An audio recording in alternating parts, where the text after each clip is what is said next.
নির্বাচন যত দেরি হবে দেশি বিদেশি ষড়যন্ত্র তত বাড়বে বলে মন্তব্য করেছেন বিএনপির ভারপ্রাপ্ত চেয়ারম্যান তারেক রহমান। শনিবার দুপুরে চুয়াডাঙ্গায় বিএনপির সম্মেলনে ভার্চুয়ালি যুক্ত হয়ে তিনি এই মন্তব্য করেন। তারেক রহমান আরও বলেন, কেবল নির্বাচিত জনপ্রতিনিধিদের মাধ্যমেই সংস্কার বাস্তবায়ন সম্ভব। এ সময় দলটির মহাসচিব মির্জা ফখরুল ইসলাম আলমগীর বলেন, সব চক্রান্ত এবং ষড়যন্ত্রের জবাব দিতে পারে শুধুমাত্র জনগণ, আর এর জন্য প্রয়োজন পার্লামেন্ট।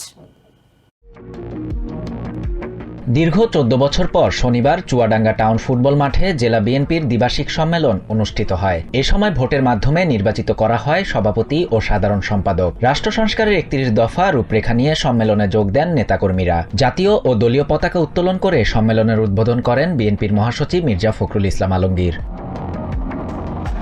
লন্ডন থেকে ভার্চুয়ালি বক্তব্য রাখেন দলটির ভারপ্রাপ্ত চেয়ারম্যান তারেক রহমান। তিনি বলেন, অন্তর্বর্তী সরকার যেসব সংস্কারের কথা বলছে তা বিএনপিও চায়, তবে বেশি সংস্কার করতে গিয়ে নির্বাচন দেরি হলে সুযোগ নিতে পারে ষড়যন্ত্রকারীরা, আশঙ্কা তারেক রহমানের। নির্বাচন যত দেরি হবে তত ষড়যন্ত্র বৃদ্ধি পাবে।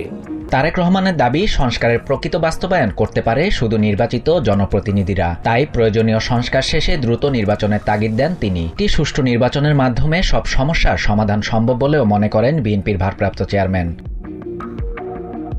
এ সময় বিএনপির মহাসচিব মির্জা ফখরুল ইসলাম আলমগীর বলেন, নির্বাচন নিয়ে হুমকি দিচ্ছে নব্য নেতৃত্ব, তবে দেশ বাঁচাতেই বিএনপি দ্রুত নির্বাচন চায়। ফখরুল বলেন, পুলিশকে আওয়ামী লীগ সরকার যেভাবে ব্যবহার করেছে তা কোনো গণতান্ত্রিক দেশে হতে পারে না। তিনি আরও বলেন, দেশকে সংকটমুক্ত করতে সঠিক পথে থেকে তরুণদের নেতৃত্ব দিতে হবে।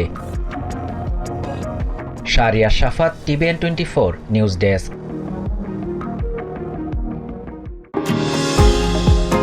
নিউ ইয়র্ক থেকে সম্প্রচারিত TVN 24 টেলিভিশন বিশ্বজুড়ে বাঙালির কণ্ঠস্বর।